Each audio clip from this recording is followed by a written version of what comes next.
3 coverage of Friday Night Magic Standard from Lost Legion Games and Comics in South Charleston, West Virginia. My name, as always, is Zachary Evans. I'll be joined by whoever finishes first here shortly. Of course, we're starting with our standard game of rock, paper, scissors, paper tiger. Wins that one, so Yen will go first. Let's talk about our matchup here.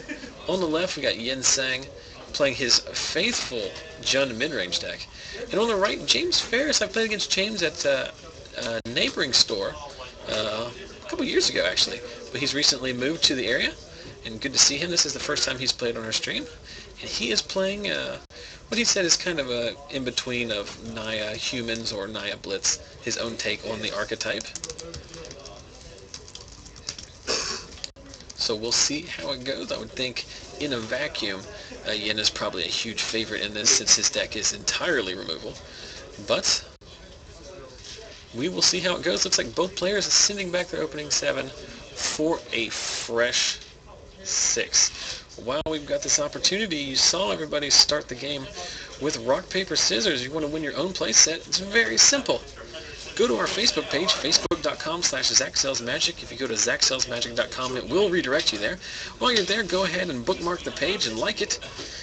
And every week you have a chance to win one of these play sets of cards. Look for the post I just made about an hour ago. It is the most recent post on the page. Like, comment, or share the post. Each of those is a separate entry. And then it also appears in my Twitter stream, at ZachSellsMagic on Twitter. Retweet and follow me. 4 separate ways to enter for a chance to win your own playset of rock, paper, scissors cards. Are they worth a ton of money? Not really. Are they super fun? Will make all your friends jealous? Absolutely. James putting a fierce riffle on those. And there's an appearance of Yen's pouring. I don't understand it, but it's his trademark. So we're down to 6. Yen with his patented frowny face. As you can see, he is the Avison Restored Game Day champion. So James is clearly shaking in his boots. So let's see, Yen on the play here if he wants to keep his 6. See a cavern. And leading off with the Blood Crypt. Those of you who don't like slightly abnormal lines of card spatial arrangements, go ahead and prepare for Yen, because he puts all of his lands on one side of the table in a giant stack. So just deal with that preemptively, and then you won't take away from your enjoyment of the game. So turn 1 Blood Crypt, followed by James on a turn 1 Boros Elite off of Cavern of Souls. Of course, every creature in James' deck is a human. I'm pretty sure. So just getting in for 1 with the Boros Elite. I guess Yen debating if he wants to respond to it in some way. Cavern of Souls?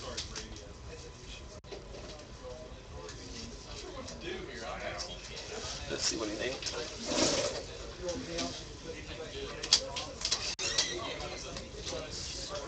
What'd you name?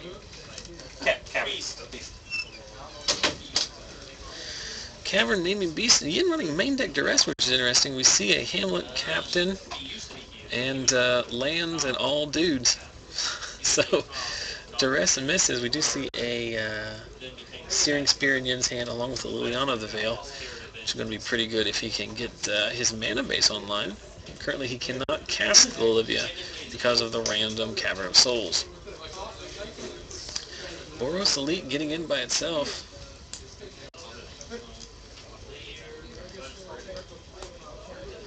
And have an unpaired Lightning Mauler. And there, of course, is the top deck Bonfire, which is literally the thing I hate most in Magic, is the top deck Bonfire. Oh my. It's just so much variance plays into Magic these days. It's kind of awkward. Not sure why James played the Lightning Mauler unpaired. I think because he wanted to do this exact thing on the next turn and attack with all 4 creatures, which I think is a perfectly fine line of play. So gets in for 5 because he's going to get a trigger from the Hamlet Captain there.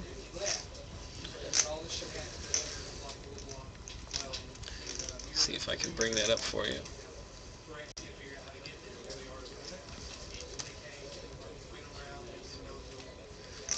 Searing Spear taking out the Lightning Mauler. And James getting a little bit land flooded here.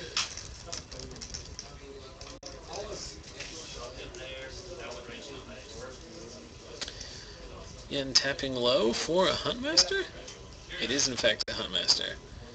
And here is the Hamlet Captain. Whenever it attacks or blocks other humans, get +1/+1. So it's basically a de facto Anthem effect. Also interesting to note that it does trigger when it blocks. So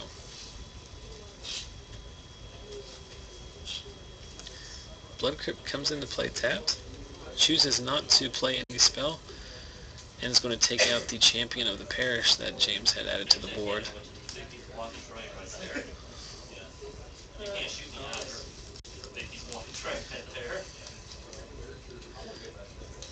So Yen with a flipped Huntmaster and a 2/2 Wolf token. James checking out the front side.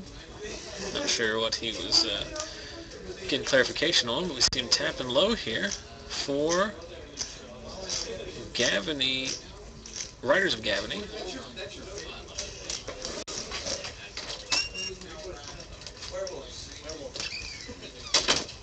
Naming Werewolf. And Abrupt Decay is going to take out the Hamlet Captain. So Yen's early stumble on mana. James could not capitalize quickly enough, and here we see Liliana the Veil taking out the Riders of Gavany. There is a Thragtusk in Yen's hand, so this game might just be over. Pile in for 6, knocking James down to 10. James down to 2 cards in hand. Let's see what he came up with. I think there's another land in his hand. There is, in fact, a Clifftop Retreat. There is a Mare of Averbrook. Somewhat too little too late.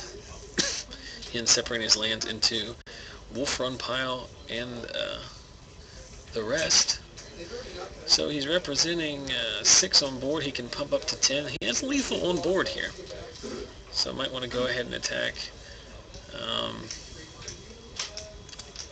If for some reason James doesn't block, he'd win, but he's just going to go ahead and add Thragtusk to the board. And if the game wasn't out of reach by this point, it's clearly out of reach now. Ups Liliana, takes the Sun Petal Grove out of James' hand. No blocks. Going to take him down to 4. What's on top? It's another Hamlet Captain. It's not going to be good enough with the Wolf Run in play.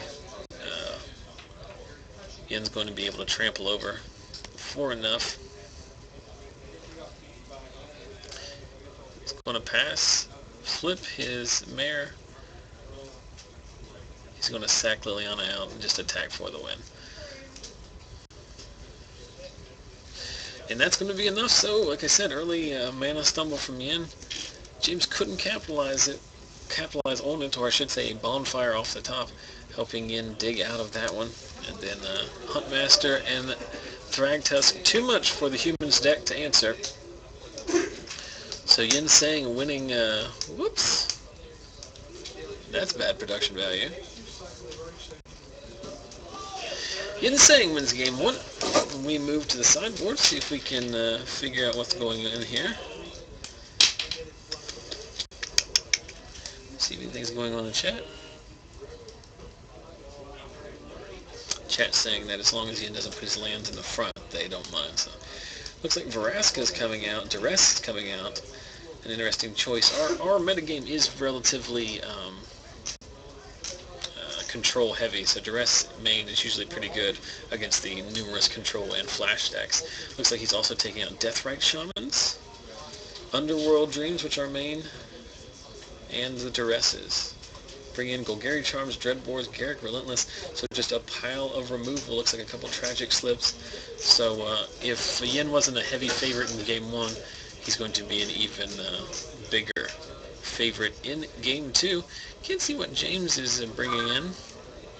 So we're just going to have to operate a little bit blind on that one. Now there's somewhat of a debate in the chat about whether or not Lance in front is factually acceptable. I think it's perfectly fine. It's actually interesting. We've talked about this before, but if you go back to the old revised era, for pre-4th edition rule books, or the books that would come in Starter decks to teach you how to play Magic, it outlined there's the schematics. It basically said put the lands in front and put your permanents behind. So you can kind of tell when someone does that how long they've been playing Magic. But it does seem to bother people a great deal. What you need to do. Interesting point in the chat about how it does make combat a little bit different. Since we have moved to this kind of de facto red zone between the two players, it's very hard when your red zone is in between your lands and your opponent's creatures. It's tough to line up blocks like that. But if we were going to complain about that, I'm sure we would find something else to complain about. So, while these guys finish up shuffling here, let's talk a little bit about the tournament recap. Like I said, this is round 3. We have one more round of Swiss to go, followed by a cut to top 8.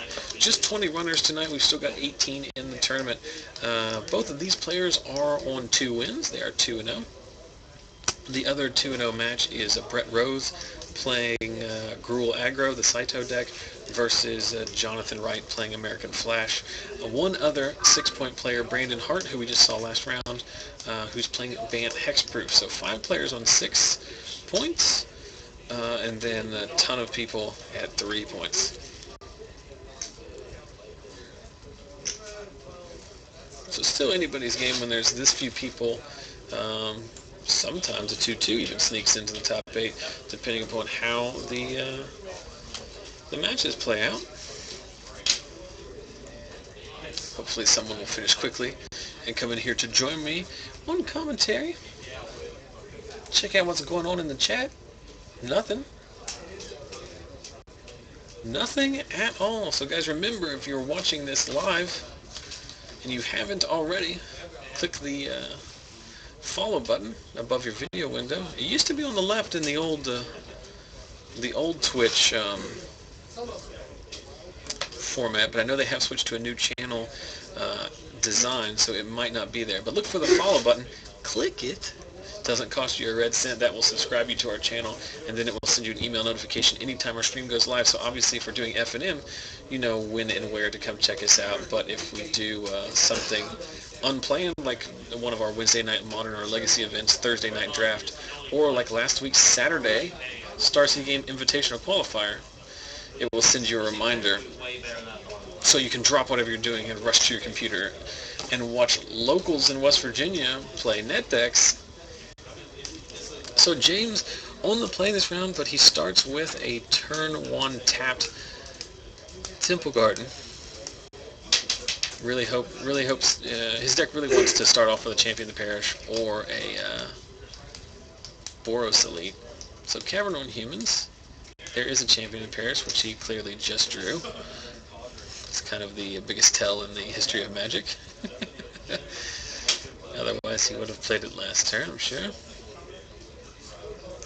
Can't really see what's in Ian's hand. I see a Dreadbore, and I see a Blood Crypt. Go ahead and Dreadbore the Champion now.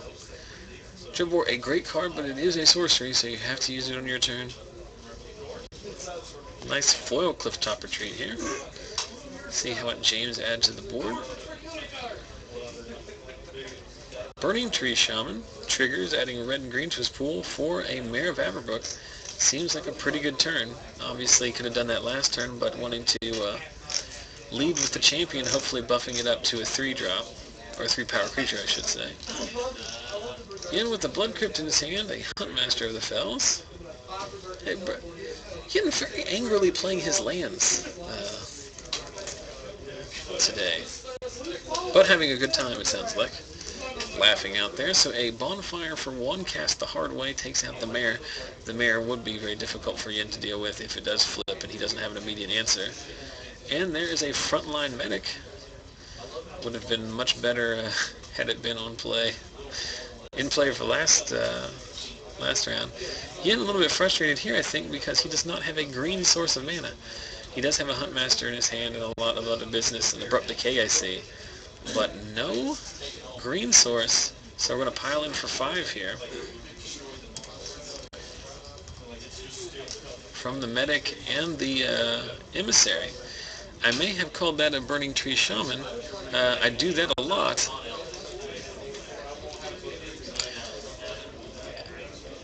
Burning Tree Shaman trigger, and no follow-up. Sometimes you don't have anything you can do with the mana, but you do it anyway. Someone in the chat referring to this as Angry Chund, which it may just be, the way Ian is playing it. But Dreadbore off the top does take out the frontline medic. The frontline manic? Oh, it's so much easier when there's somebody else in here to talk to. Otherwise I just start rambling and stumbling over my words. So, 4 power Grizzly Bears piling in, knocking in down to 7. He is in quite a precarious situation. There is yet another Burning Tree Emissary, adding the mana, and then just following up with the Searing Spear. So Unit 4, dead on board. He needs a bonfire off the top. There's a green source. Does he have a Thragtusk? I know he has a bonfire for 2, cast the hard way. Doesn't need to be off the top after all. Very brutal. So Yen stabilizes at 4 life. We know he's going to play at least a Huntmaster on his turn. So let's see if James can add anything to the board. He can't. So a Thragtusk here would be pretty brutal. We're going to at least see Huntmaster puts 2 bodies on the board and takes Yen up to 6 life.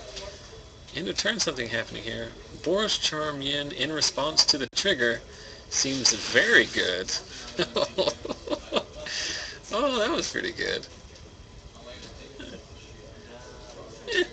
Pretty good. So Boros Charm finishes him off. What the Burning Tree Emissary started, the Boros Charm finishes, and James Ferris draws even in game number 2. So we move to Decider game 3. As I said, these gentlemen are both undefeated. So the winner of this will be able to draw into the top 8. The loser will have to play their winning in and out. He is going to go ahead and drop all of his cards everywhere, like the pro that he is. And the HeroClix players behind me are going to be very, very excited about whatever just happened. Like I said, it is pretty cool that here at the store tonight we do have the Magic Tournament. We do have both Warhammer and War Machine miniatures games being played. I think there's some board gamers up front, just some people generally hanging out, and then some guys in the back playing HeroClix. So that's some of the advantage of the newly remodeled store with a lot of new space to be had. Make sure you check out our Facebook page, facebook.com/ZachSellsMagic. There are tons of pictures from the last few events, so you can see the before and after shots. You can see how awesome our play space is, so that you can make the trip to West Virginia to play Magic cards with us, or play board games, or play HeroClix, or whatever game happens to suit your fancy. We are very fortunate, actually, all joking aside, to play at this shop. Not a lot of people. One of the things I've figured out from talking with people about the stream over these 8 months is that we are very fortunate to have a shop at all that we can play at, as a lot of people do not have a shop that is geographically convenient for them. And beyond that, very fortunate to have such an accommodating shop that is comfortable to play in and very welcoming to all various gaming hobbies. So thanks again to all the guys at Lost Legion who let us set up this camera every week and broadcast their tournament. And thanks to the guys who play on camera every week and let us scrutinize every decision they make. So Yen to play this turn. His mana is already much better than it was last game. James again with no turn 1 play. Very slowly rips that card off the top. There is a Rootbound Crag. So he's on perfect mana as well. Are we going to see an Emissary turn? There is in fact an Emissary. Trigger on the stack, adding 2 more mana. There's a Lightning Mauler. Pair him up. Get in for 4. Seems like a pretty good turn too, if you are the beatdown deck. Now Yen's got a Dreadbore, which he will at the least I think, take out the Lightning Mauler here.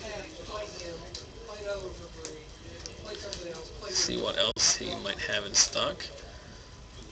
I think that might be the play. Oh, Vampire Nighthawk is probably just as good here. Going to be very difficult for James to deal with. He is playing Searing Spears, but I think those are his only direct answer to the Nighthawk. So let's see if he, in fact, has one of those.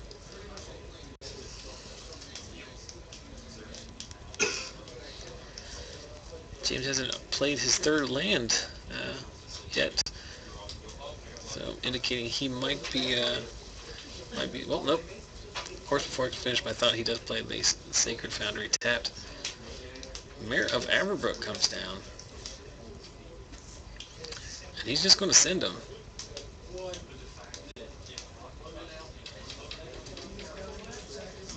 Oh, and Yen missed the... I'm not sure, actually, if Yen missed that or not. I think he's fine with that trade, but he did miss the fact that the mayor is going to pump the Lightning Mauler, so it will, in fact, trade with the Vampire Nighthawk, because I'm joined by Jonathan Wright. Hello. Did you get there? Yep. So you're undefeated tonight? Yes, sir. You took out Brett Rose, Yeah. playing Gruul aggro. It's a pretty good matchup for you. That's best all night. So while we were talking there, Yen plays a fourth land. Dreadbore's the mayor, leaving James with just an emissary, but a grip full of cards. So let's see what he can muster up in this turn. Just going to serve in with the bear, which is going to be Victim of the Knighted. Victim of the Knight's very interesting, and no follow-up. So James has either got the all burn hand or some kind of sideboard card. Because I think all of his... Oh. So you better hope you have a Searing Spear here. Probably Searing Spear. Well, he has a Boros Charm. You could charm into turn. Shouldn't you probably charm into turn there? You're not going to be using it on anything else. Yeah, you could. Oh, that's good. I think that's like the best possible thing that could have happened, short of a spear. Took up a turn, too. I would gladly trade my... and if he's only going to follow up with the Nighthawk, like I'm super excited about how this played out. So I know that he has at least one, James that is, has at least one Boros Charm in his hand. I do not know the contents of the rest of it. I know that he does not... Well, I thought he didn't have another land. A little land heavy. Yeah.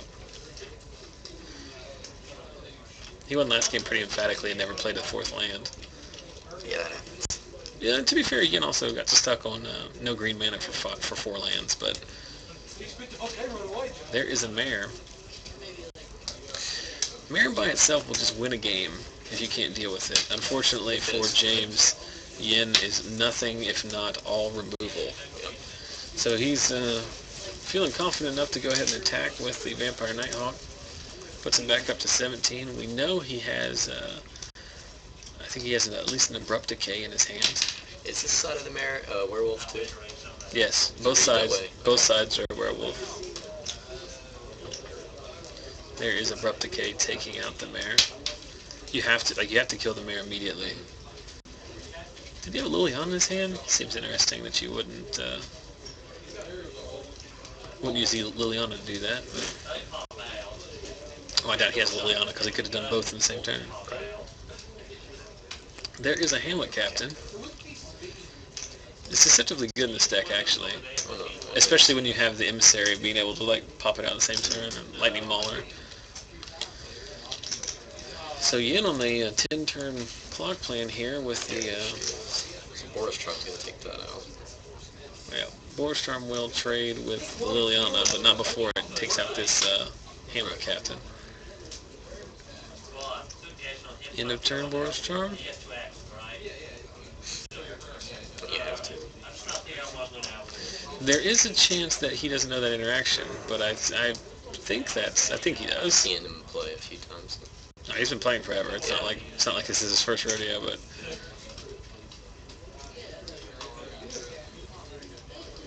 I mean, you need to do it before. Yeah, all these cards coming out one at a time isn't too scary.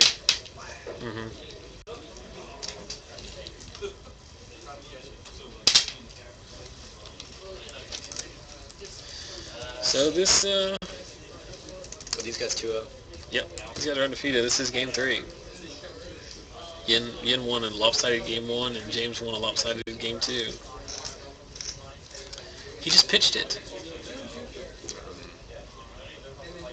I mean, I guess he was on that plan, but that seems like it seems very risky because if that plan falls apart if Yen has a removal spell.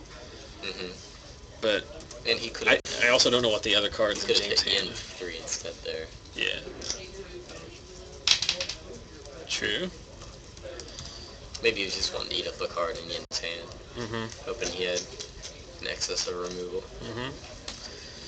So he has been missing land draws. Another victim of the night takes out Frontline Medic, and another Mayor makes an appearance. So is this one going to flip? There's a Woodland Cemetery in Yen's hand. Yen's down 2 cards? 3. Another Nighthawk, and the last card is Liliana. Look how good this is. Oh my. That's game. That's brutal. Yeah. Attention sphere. Splashing blue for sure. I don't know if he's playing bonfires or not. No. So now he's got him on Liliana lock. He's gaining so much life. I mean, these Nighthawks are main too, so it's. Go ahead and spear him down. And then, so he didn't have to discard. Okay. Yeah. There's a mare off the top, but it's not going to be good enough. He has to kill at least. He has to kill at least one Nighthawk, otherwise he is dead. There it is. Skullcrack, redirect, and then attack for 4, and that's it. So Yen just riding the life gain of Vampire Nighthawks all the way to the win. Look at all this removal off the top. I don't mean like this has got to be like I mentioned it when I was in here by myself, but this matchup has to be like almost 75-25 in Yen's favor. Like because he's playing Spears as well. Spears and Victims. He plays Tragic Slip in the side, Abrupt Decays, Bonfires. Yes. Lillian Vase. Fabulous brother. What's going on out there? You think anybody is still playing? Brandon finished. I finished. I want you to just interact with the chat here. Tell them about your round 3 pairing against Alec. Oh no, Brett. Well, Brett is usually on Esper, so I was expecting a long grindy match since I'm playing Flash. And he played a Stomping Grounds as his first land, so I was surprised, but I was also kind of relieved, I guess. It's a very good matchup. So he got me down to 1 game 1, and I came back, so that's kind of brutal, but yeah. It's a really bad matchup for him. That's about it.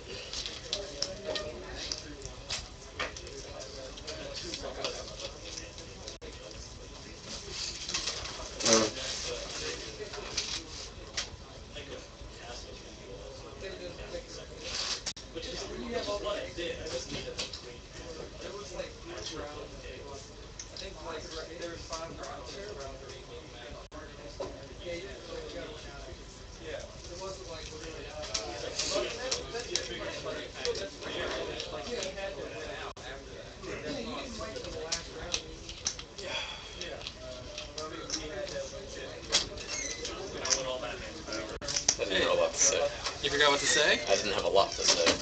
Somebody put stupid Frankers in there. Matt Taylor. Oh. Taylor Matt. Tat Baylor? Okay. Kokori or something. That's Tat Baylor. Alright, so here's the problem that we have with, I mentioned it earlier, the problem we have with only having 20 people play in FNM is that it's really tough for me to find another feature match because you will have a finals left. Especially if you're in a top 8, guaranteed to play. Like everybody's done except like 1 match, and it's Garrett, because Garrett's on control. So Garrett's playing against a guy I've never seen at the store before. He's playing with his cards not sleeved. Okay. The green deck. And I don't feel like asking Garrett to move again. What is Garrett's record? Garrett is 1-1. He's playing his Guy Vitiglione. It's a fun name. But so they're the only people still playing, and Garrett's already moved once, and the other gentleman I've never met before, so I'm not going to ask him to move in between. 20 minutes remaining in a round. I don't think it will take that long. So what's going on in the chat here? Dog.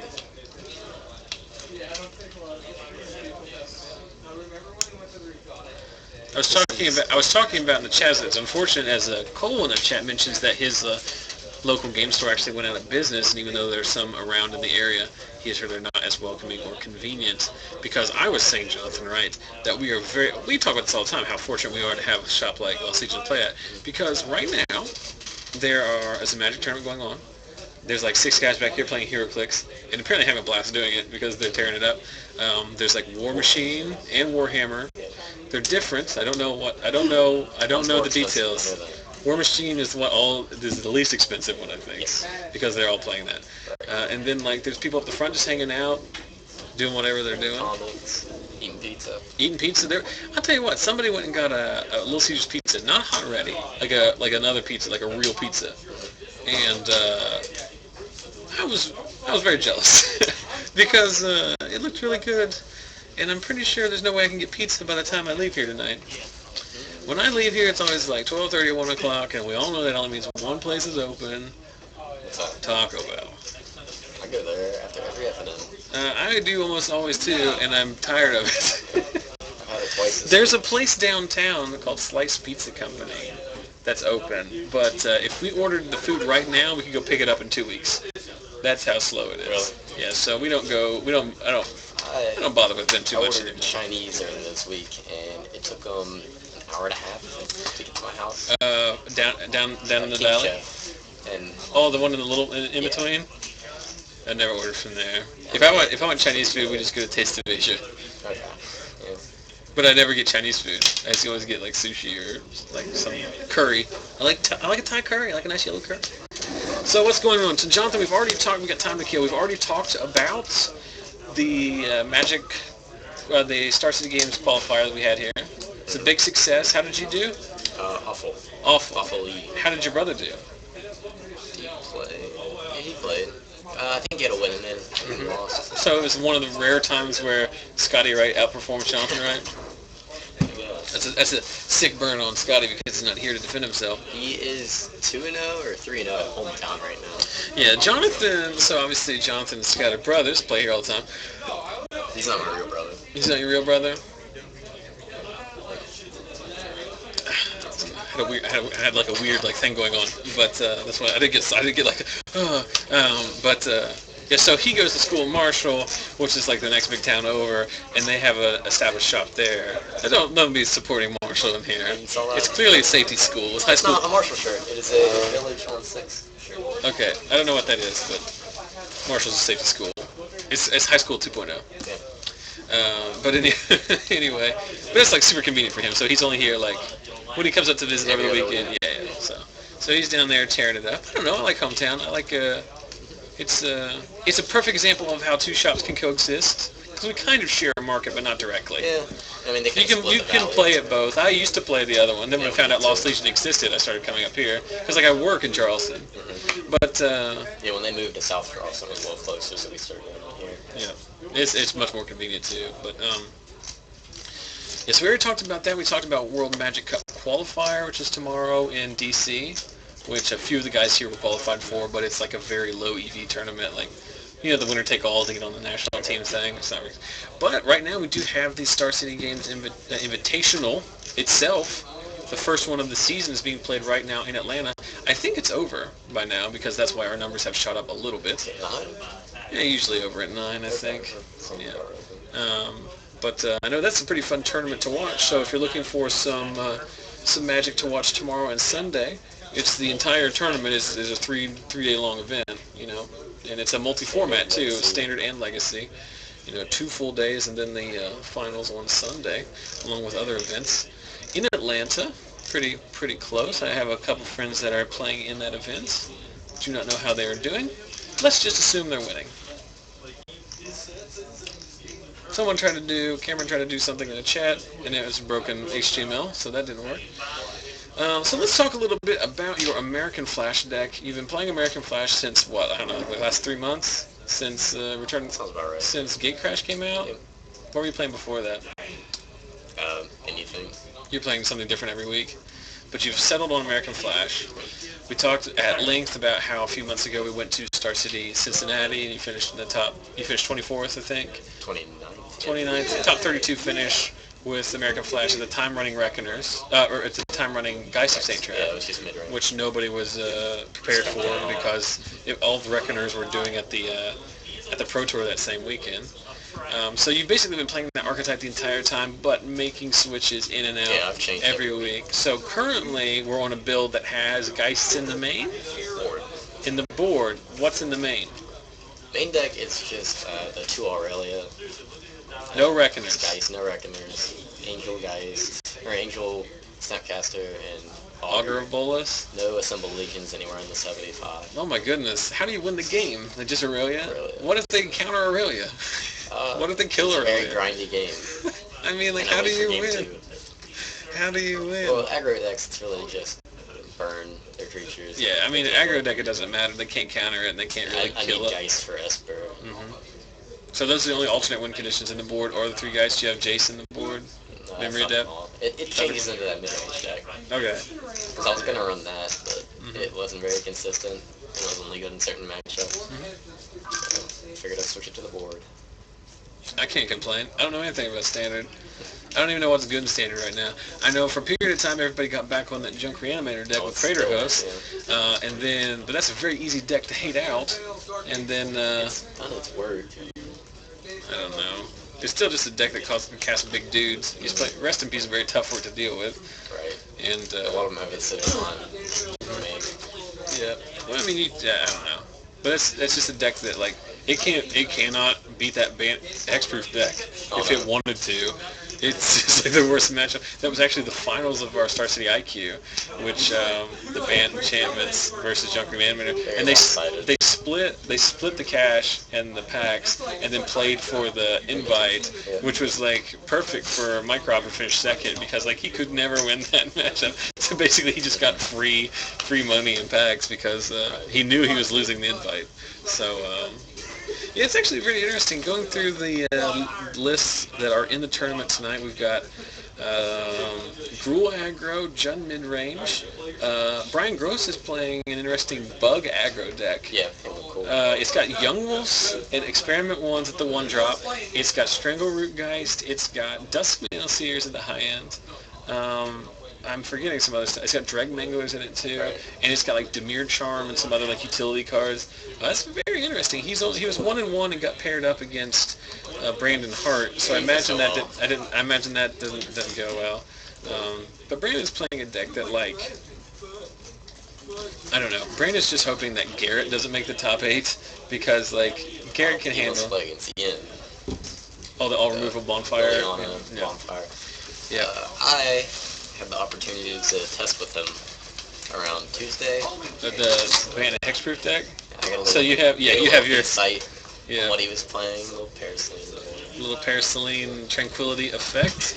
Tempest of Light. I think Tempest of Light is the card that they use in Modern to deal with the Boggles deck, which is instant speed, destroy all enchantments. But going through the list of all the other decks over here, Alec Myers is playing American Flash. I don't know what Chad Watson is playing. I think he might be playing... Chad? Is it the... It's Adam's friend. Okay, he is probably playing Crixus or the Ooze deck. Oh, he's playing Grixis Control then, because Adam is on Ooze. Okay. So sounds right. Yeah. Then Guy, I don't know what he's playing. Adam is playing the Kibler Ooze deck we saw earlier. Adrian is playing Black Red Curses, which we've seen on the stream before. That's very fun. Dave Brown, I don't know what old Dave Brown is playing, but something fun. Crazy. He's currently on 0 wins, but he hasn't dropped, which is fun. He started at table 1. That's the number 1 table. Yeah. You're playing American Flash. James Ferris is playing Naya Humans. Brandon's playing Bant Enchantments. What's Logan playing? Green White Aggro? He always plays Green White. What's Drew Sher playing? Is he playing Jund? Drew is playing Grixis. Grixis Control. Garrett's playing Esper Control. Joseph Deal playing Bant Delver. Justin Harper, I don't know. And Stacy Mullins, I don't know. So basically, we went through 18 pairings. The ones we don't know are probably homebrews. So of the other 14 decks, did we mention it's the same deck twice? American Flash. American Flash. There are 2 copies of American Flash, and then 12 other unique decks. So top 8's gonna be really diverse. Yeah, and it's gonna have a lot of competitive decks. Here's one of those things about the current standard metagame. It is very diverse, and I still think very boring. Like, I don't really like the form. I don't like it at all. You don't. Uh-huh. Old Tat Mailer in the chat asking if I've got a new computer yet. No, so here's what happened. 2 weeks ago, the last time I was here, my computer, like, basically crapped itself not once but twice. Like, then my camera stopped working, and, like, I just packed up before the top 8. Like, I just went home. Like, I think it was here until, like, 2. I know, the finals was great, but, like, my technology just failed me. So I had nothing I could do. And so I finally decided to break down, and I'm like, okay, I might need to look into get a new laptop, which I don't want to do because my wife has a laptop. I have a laptop from work. I don't want to buy another one because I don't need it for personal use. If I could justify it just for, like, oh, I'll just get a laptop for myself and then use it for this. How long have you had that one? This is from work. I have access to an extra one from work, and like that's why I could do all this without having to spend the money up front. Right. It's because I've already bought the cameras, I bought all the cables and all that kind of stuff. So, like, I'm just trying to avoid, like, dropping, like, because if I'm going to get one, I need to get one that's like good enough. You're looking at, like, minimum like $800 or whatever. Because I do all this out, like, if you've watched before, you've heard me whinge and moan, but, like, I do this out of my own pocket, and it's not like I really care, but I'm not trying to make money, but, like, I'm also not trying to. It'd be nice to break even. What? You got $35. $35. Donations. Oh, it went up to 40 before they closed out. I did get 40. Someone did donate some cards.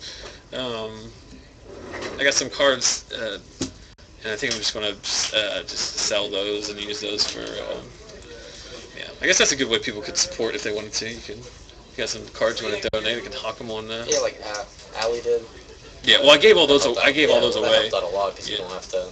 Yeah. Like that kind of stuff. And she gave away, like, tons of, like, awesome cards. Like, Stoneforge Missile, of course, we were talking about 2 weeks ago. Ali Browning came to visit and brought, like, 10 cards, 5 to give away in the store and 5 to give away on the stream for each round. Mox Opal, Thrun, Sword of Feast and Famine, Deathrite Shaman, Foil Master Biomancer. That guy's $10 regular. Yeah, It's good stuff. I told her, I was like, you don't have to do this. I was like, I want to, so I'm not going to fault in that. But, so anyway, it's a long story about this stupid computer. But anyway, like, I was like, all right, I'll look into computer. And then it was, like, kind of getting a little expensive, and I looked, I couldn't find anything good. Then we had our trip to Pittsburgh, so it didn't matter, because I wasn't streaming that week, because we left Friday. And then, like, last week, like, I had something come up, like some personal matters I had to take care of. So, like, I didn't think about Magic for, like, a week. And so, like, I basically have forgotten about the computer. And then I'd forgotten I'd asked Brandon to let me borrow his computer, because we're using, you can't see it now, but off camera over here is Brandon Hart's laptop. And so I'm running the Hart Top, Beats Audio. This is really nice. It's got this, all I know is this i7 is really good. Everyone says that you should get that Intel i7. So the way our setup works is normally I've got a laptop here in front of me that I run the stream from, and I do all the updates from and things like that. And then I've got an external monitor that I have, like, the browser windows open so I can do the card viewer, I can update Twitter, I can update Facebook, and we can watch the Twitch stream. So I know, like, I can see the chat, and we can see if it's working and stuff like that. But the problem is that really bogs the computer down, and then eventually, like, it just grinds to a halt. So I'm running the Twitch stream on Brandon's computer. Which is seeming to help a lot tonight because I haven't had any issues, knock on wood. Have you tried the suggestion of using a cooling thing? Yep. I haven't. Oh, I forgot to bring that. I told you I had one. Yeah, well, it's no big deal. I mean, Stream crashing tonight is your fault? It's my fault. Okay. In weeks past, I used to just prop my computer up so that, like, air could flow underneath it. I've been doing that for a while. But the computer just can't handle it. Right. And it's not because the computer can't handle it, like the processor, like, because I'm really not asking it to do all that much. It's the fact We're that awesome. Yes, it's Windows just no, but those are all text windows. It doesn't really matter. But the thing is that I'm also powering these peripherals with it. Like, I've got 2 cameras and a USB microphone, and I've got that one camera on 35 foot of cable, and I'm sure it's drawing a little bit of value for power. I'm sure no one cares about this stuff, but I'm going to talk about it anyway. we've had a very awkward, like, it's been very awkward because I was telling Jonathan, like, with only, like, 9 matchups, like, you don't really get... Hey, bud. There you go. Thanks. Last round, right? I'm in the winning end. Then I think we're going to cut to top 4, since there's so few people. Ooh, that's I think you might have to do...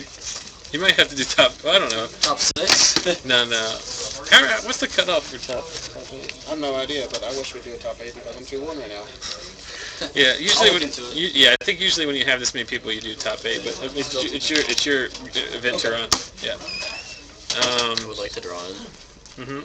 That's a good match. So you and Yen. Me and Brian Gross are on winning end. Nope, I got paired down, so I'm in my winning end. You're in a winning end. Brian is a win and still 2-2. Although if they do cut the top 8, there's a chance 2-2 make it 1, 2, 3, I should 4, have the best breaker. 7, 8. I can still draw in. You can draw in. In a 4-round tournament, if you wanted the first 3 matches and they're cutting the top 8, you can always draw in. Yeah. No, I was talking about top 4. Oh, I don't know about that. Yeah. You probably can. Because none of these other guys can finish with more points than you. 10. So there are 3 of you guys that are undefeated. Yeah, John, you are with American Flash, Yen with Jun Midrange, and Brandon Hart with Bant Hexproof. Yeah, there's no way that anyone else can beat me if I have 10 points. Yeah. Correct. Okay. You can draw. Don't high five. Draw. You can draw. Come on. That was your first 3. Come on. You got Thunder Malay. Do you want to play on camera again, Garrett? Because Brian Want me on camera again? Brian is playing an interesting deck as well. Okay. Yeah, because I don't really want to, like, you guys are going to draw in. I really don't want to watch that Hexproof deck again. Alright. Alec and Joseph have both played on camera. Well, see if Brian wants to. He might know, sir. I'm If going he to go does- talk to Yen, and I'll be back. Okay. Drawing it all. Okay. I talked to Yen. Do you want Well, Brandon on? Garrett's going to do it. Yeah. No, I don't want to watch Brandon play that deck ever again.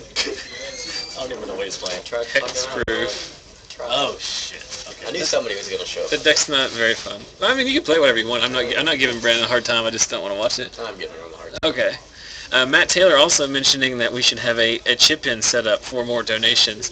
The problem with that is that Chase Bank bought out the chip-in site and closed it, so we can't do that anymore. I could have like a Facebook or like a PayPal like donate page or whatever, but in my experience, like I don't know. We've been Probably don't want to donate. they don't want